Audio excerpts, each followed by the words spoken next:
So I felt like I was caught in the middle of a Seinfeld episode. Some of you maybe don't remember the show Seinfeld, or you never saw it. Some of you did, though.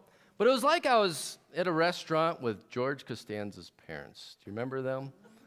So there we were, sitting in a restaurant, and across the way was this elderly couple. And you could tell this gentleman, he must have worked with his hands. He just had these massive hands. But he was struggling mightily, trying to get the ketchup out of the Heinz 57 bottle.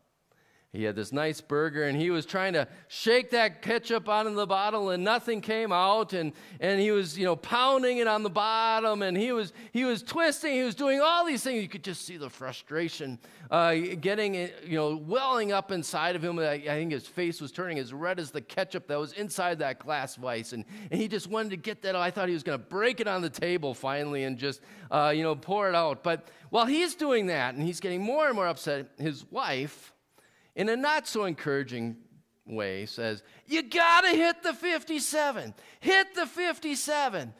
Little-known fact, if you hit the 57 on a Heinz ketchup bottle, the ketchup flows like the Truckee, well, maybe not the Truckee River this year, so it's so low, but it just flows. Well, he was not going to let Mrs. get the satisfaction being right. And so he just kept trying every other way to get ketchup out of that bottle, instead of hitting the 57. So there he is, getting madder and madder and madder. And she's saying, hit the 57, hit the 57. And all of a sudden, their nice date turns into this massive duel. Hit the 57. I mean, have you ever heard of an argument so silly? Probably, right? There are more than 57 varieties of silly arguments. I can guarantee that over Christmas, when our boys are home for the holidays, they will argue about whose 8th grade basketball team was the greatest, even though that's 4 and 6 years ago, right? Or I will argue with my oldest son, who's the GOAT, LeBron James or Michael Jordan? It's obviously Michael Jordan, right? There are dozens and dozens others of varieties of that. Coke versus Pepsi, Lay's versus Ruffles, dog people versus cat people, TP over, TP under. Pick your argument. And I almost would, if I'm a betting man, I would almost guarantee that if you rode here today with at least one other person, you maybe had a silly argument on the way. It seems like 80% of silly arguments happen in the car when you are going somewhere. That happened for the disciples too. Seems like they often had an argument as they were going somewhere, as they were on the road. That's what we see happening in Mark chapter 9. As they get to a house and Jesus says, "Hey, what were you guys arguing about?" And all of a sudden they grew silent because on the way they had argued about who was the greatest. Just for argument's sake today, who would you say is the greatest disciple? Anybody want to put anybody up for a nomination? Chris? Judas? Okay. Why? All right. So, very good. I didn't think anybody would say Judas. But yeah, Judas God used. You could also say but they didn't know that yet. But what would have been Judas's argument maybe along that day? He would say, "Hey, I'm the treasurer. I got all the money, right? Money equals power, so I'm the greatest." Anybody else want to throw anybody up for a nomination? Peter. Peter's usually the most common one that people throw out there. I mean, Peter had just seen Jesus glowing on Mount of Transfiguration. He's often the spokesperson. He had walked on water not too long before this, so Peter could have said, "Yeah, I can walk on water. What can you guys do? I'm the greatest." Anybody else want to nominate anybody? John. John calls himself the disciple that Jesus loved. In less than a year, when they're celebrating the Passover, where is John? He's sitting right next to Jesus, a seat of honor. John also was the one who was able to see Jesus glowing on that Mount of Transfiguration just before this argument. So yeah, I could see John. Any other ones? Matthew. Why? Okay. Yeah, Matthew was this tax collector, right? And he said, "Hey, I was lost. I had the furthest to come. You guys were just fishermen, all right? You maybe heard about all this stuff, but I was a trader. And look at how far I've come.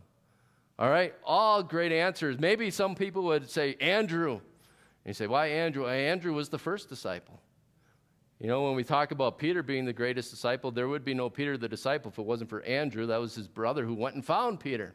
You know who I would say, who I would argue for, kids, as the greatest disciple? Thaddeus. And you say, Thaddeus? I don't even know Thaddeus was a disciple, right? Well, look at how silly we are. Here we are. We're arguing who's the greatest disciple, just like they were, right? Putting forward our own ideas. How silly of us. We just wasted 3 minutes. Why should we argue about who's the greatest disciple? And if it's silly for us to argue about who the greatest disciple is, or if it's silly for them to argue about who the greatest disciple was, then why do we argue about who's the greatest of us? And you say, well, we don't. Really? Be honest. You don't think you're the greatest boss or the greatest worker or the greatest musician or the greatest cook or the greatest student or the greatest sibling or the greatest grandparent or the greatest dad or the greatest member? You maybe don't go all Muhammad Ali on me and say it. Oh, I'm the greatest. But what's behind such an argument? What's behind an argument for I am the greatest? It's really that word pride, right? And if you peel away the sin of pride, what do you see staring at you right from the middle is I. And if you really think about it, behind every sin, there's pride. I am the greatest. I don't care what you say. I'm going to do what I want. That's pride. I'm the greatest. I'm greater than you, God. Or you go back to the very first sin, right? Eve. Eve's there in the Garden of Eden. Why does she take a piece of forbidden fruit and take a bite of that? Because, maybe I can be like God. Why do we refuse to do our homework sometimes? Because that wouldn't be fun for me. Why do we cry ourselves to sleep at night sometimes? Because nobody likes me. Why do we sometimes stay awake at night? Because I'm worried about me or my family. You really look at every one of our sins, and we struggle. We struggle with this thing that stares at us in the middle of pride. We struggle with me. We struggle with being the greatest.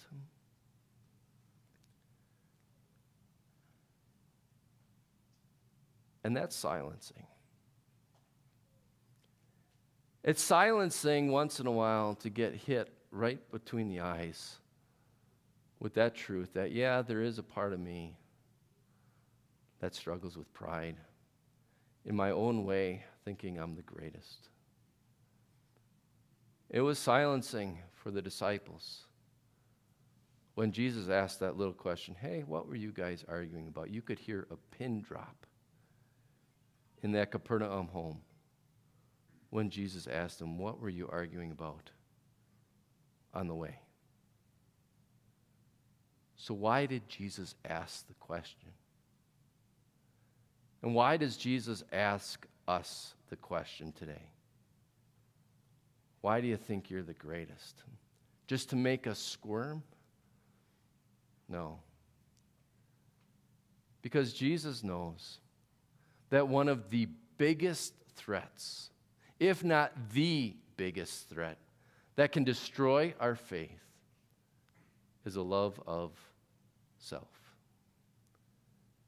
You know, you go back just a week before this conversation that Jesus has in the Capernaum room. He explains to his disciples, he says, whoever wants to be my disciple and follow me must deny themselves.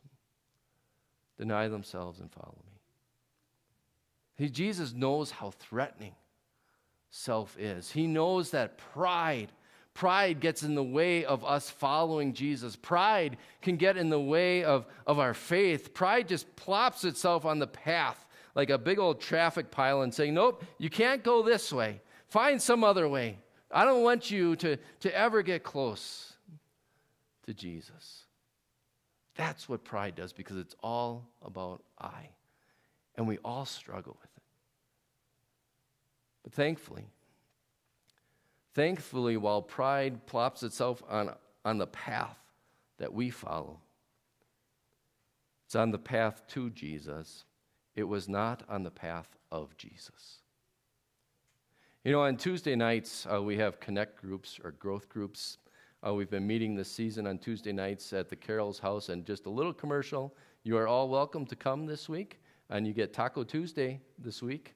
So if you want to come 5:30, 6 o'clock, you are more than welcome to come over there. I do need an RSVP, though, today. All right? So then we reinforce the weekly message. And you can also, if you want to zoom in, let me know. But anyway, at Connect Groups, when we started this series, we talked about the transition in the Gospel of Mark. And over the last 3 weeks, we've been looking at, this is from Mark 9, we've looked at Mark 7, we've looked at Mark 8. But if you look at the way that this is the way the Gospel of Mark starts, Jesus just bursts onto the scene with miracle after miracle after miracle. If I just thumb through the book of Mark, I'm just going to read some of the headings here. So in Mark 1, you got, guess what? Jesus heals, Jesus heals. And then what happens? Jesus heals, Jesus heals. And then, then what does it say here? Jesus calms the storm. Jesus raises a dead girl. Jesus restores a demon-possessed man. Jesus feeds 5,000 people. Jesus walks on water. Jesus heals, Jesus heals. Jesus feeds 4,000 this time. And it's just miracle after miracle after miracle. All these awesome displays of power that could have just, fed Jesus' pride. But then you get to about the midway point, what we've been looking at the last 3 weeks. And all of a sudden you see this shift that, Jesus says, he shows all his disciples, hey, I'm the powerful Son of God. But it's not about me. I don't know if you caught it when we read the gospel earlier. While the disciples were arguing about who's the greatest, do you remember what Jesus was talking about on the road? This is what he said, the Son of Man is going to be delivered into the hands of men. They will kill him. And after 3 days, he will rise. C.S. Lewis, some of you maybe know that name, great author, Christian author, didn't grow up a Christian, grew up an atheist, wrote things like Screw Tape Letters, Mere Christianity, The Lion, Witch, and the Wardrobe. But he said once, humility is not thinking of less of yourself. It's thinking of yourself less. So that's the opposite of pride. Humility is not thinking less of yourself. It's thinking of yourself less. That's really what we see Jesus doing, isn't it? You again look at what it says here. It says, the Son of Man is going to be delivered.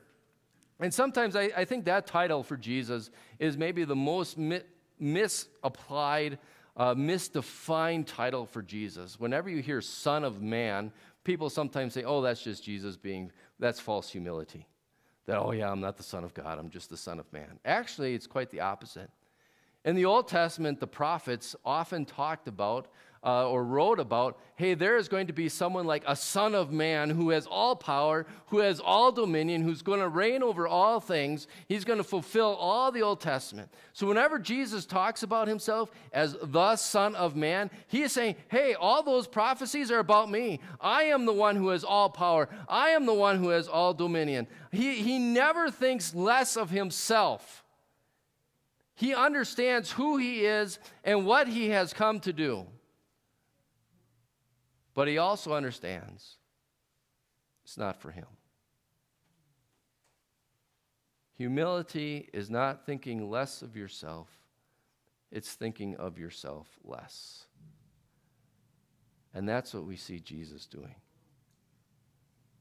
His whole life, highlighted in the second half of the book of Mark. I mean, you will see a phrase like this over and over and over again. The Son of Man is here for what purpose?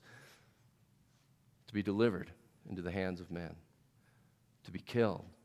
If you jump ahead a chapter, the Son of Man did not come to be served, but to serve.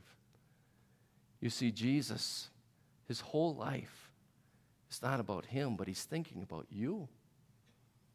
He's thinking about your life.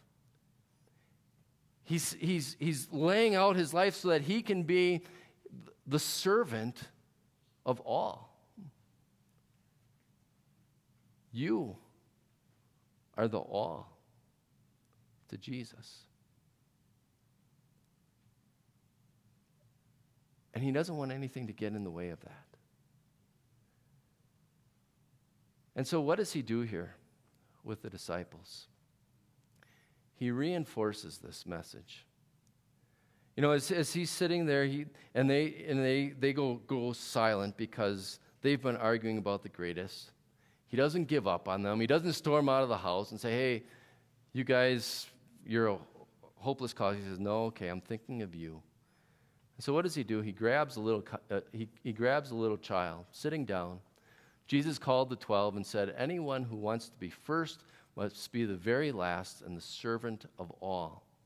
And then he took a little child whom he placed among them. And taking the child in his arms. And so this child, sometimes people say, well, who is this kid? What's this kid doing in the Capernaum room? I don't know who that kid is. Some would argue it's Peter's kid. Peter lived in Capernaum. We know Peter was married, so maybe it's Pete Jr. Doesn't really matter. But the point of what Jesus is talking about here, and to understand the culture a little bit, there would have been no Galilean mom, or there would have been no Galilean kid that would have had a cell phone with data, all right? They were not spoiled, all right? There would have been no Galilean mom who would have called up the bus driver and said, hey, my little Johnny didn't have a good day on the bus. What are you going to do about that? There would have been no Galilean mom who would have carted her kid to violin lessons on the south side of town and then taken them to club soccer on the north side of town. No, while kids were seen as a blessing, they were also regarded as bottom rung of the social and cultural ladder. And so by taking that little child into his arms, Jesus is reminding his disciples, don't think of yourself so highly. Here and other places, Jesus welcomes the little children. Doesn't spoil them, but he welcomes them, just like he welcomes the tax collector, just like he welcomes the thief, just like he welcomes the prostitute. Doesn't condone their behavior, but welcomes them. And why does he do that? Why does he do that? Because he is trying to ingrain into our minds and in the disciples' mind, you know, you are not better than any one of these people. Set your pride aside. Why? Because I want a relationship with you. And I know self can so often get in the way. And that's why he adds on this promise here. He says, whoever welcomes one of these little children in my name welcomes me. See, if self isn't in the way, our Savior is. What a beautiful promise. Whoever welcomes one of these little children welcomes me. And not only do you welcome Jesus in your life, but whoever welcomes me also welcomes the one who sent me. That's why Jesus smacks us with this law today, because he gives us this wonderful promise. He says, I don't want anything to get between you and me and our relationship. I don't want anything to get between you and your Father's relationship. So don't think of yourselves, but think of others. And to help us do that today, I have a party favor for you today.